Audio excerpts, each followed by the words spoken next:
କେବେ ହେଲେ ନିଜ ବିଷୟରେ ଅନ୍ୟମାନଙ୍କୁ କୁହ ନାହିଁ, କାହିଁକି ନା ଯେଉଁ ଲୋକ ଆପଣଙ୍କୁ ପସନ୍ଦ କରୁଛି ତାକୁ ବୁଝାଇବା ଦରକାର ନାହିଁ, କିନ୍ତୁ ଯେଉଁ ଲୋକ ପସନ୍ଦ କରେନି ସେ କେବେ ବି ଆପଣଙ୍କ କଥାରେ ବିଶ୍ୱାସ କରେନି।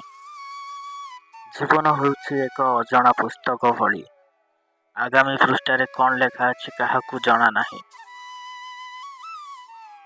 ମଣିଷର ତୁମେ ଯେତେ ବଡ଼ ଉପକାର କର ନା କାହିଁକି, ପରବର୍ତ୍ତୀ ସମୟରେ ତୁମର ସାମାନ୍ୟ ଭୁଲ ହେଲେ ସେ ସେହି ଉପକାର କଥା ବୁନ୍ଦାଏ ମାତ୍ର ମନେ ପକାଇବ ନାହିଁ।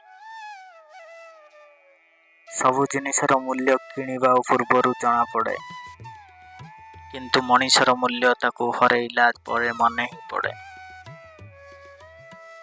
ଅତି ସୁନ୍ଦର ପାଇଁ ସୀତା ହରଣ ହୋଇଥିଲେ, ଅତି ଗର୍ବ ପାଇଁ ରାବଣ ଧ୍ୱଂସ ହୋଇଥିଲେ, ଅତି ଦାନ ପାଇଁ ହରିଶ୍ଚନ୍ଦ୍ର ଭିକାରୀ ହୋଇଥିଲେ। ଜୀବନର ପ୍ରକୃତ ଆନନ୍ଦ ନେବା ପାଇଁ ଅନ୍ୟ ଉପରେ ନିର୍ଭର କର ନାହିଁ, ବରଂ ନିଜ ରାସ୍ତାରେ ନିଜେ ଆଗେଇ ଚାଲ।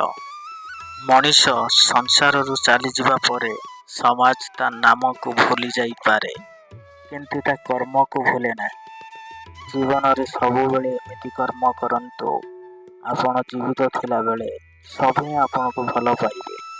ଆପଣ ସଂସାରରୁ ଚାଲିଯିବା ପରେ ମଧ୍ୟ ଆପଣଙ୍କୁ ସମସ୍ତେ ମନେ ରଖିବେ। ଗୋଟିଏ ମାଛର ମନ କଥାକୁ ଅନ୍ୟ ମାଛଟି ବୁଝିପାରିବ। ବଗକୁ କେବଳ ଖାଇବା ଜଣାଅଛି, ଦୁଃଖୀର ଦୁଃଖକୁ କେବଳ ଦୁଃଖୀ ଲୋକ ବୁଝିପାରିବ। ଅନ୍ୟମାନଙ୍କୁ କେବଳ ସ୍ୱାର୍ଥ ହିଁ ଦେଖାଯିବ। ସୁଖ ଆଉ ଦୁଃଖ ନିଜ ଭାଗ୍ୟ ବଦଳରେ ମିଳିଥାଏ। ଧନୀ ଗରିବ ଏଥିରେ କିଛି ନେବା ଦେବା ନଥାଏ। କାନ୍ଦିବାକୁ ଥିବ ଯଦି ରାଜପ୍ରସାଦରେ ଥିଲେ ମଧ୍ୟ କାନ୍ଦିବାକୁ ପଡ଼ିବ, ଆଉ ହସିବାର ଥିବ ଯଦି ଝୁମ୍ପୁଡ଼ି ଘରେ ମଧ୍ୟ ହସର ଗୁଞ୍ଜନ ଶୁଣାଯାଉଥିବ। ଯଦି ଭିଡ଼ିଓଟି ଭଲ ଲାଗିଲା ତାହେଲେ ଚ୍ୟାନେଲକୁ ଲାଇକ୍ କରନ୍ତୁ, କମେଣ୍ଟ କରନ୍ତୁ, ସବସ୍କ୍ରାଇବ୍ କରିବାକୁ ଜମା ବି ଭୁଲିବେନି। ରହିଲି, ନମସ୍କାର।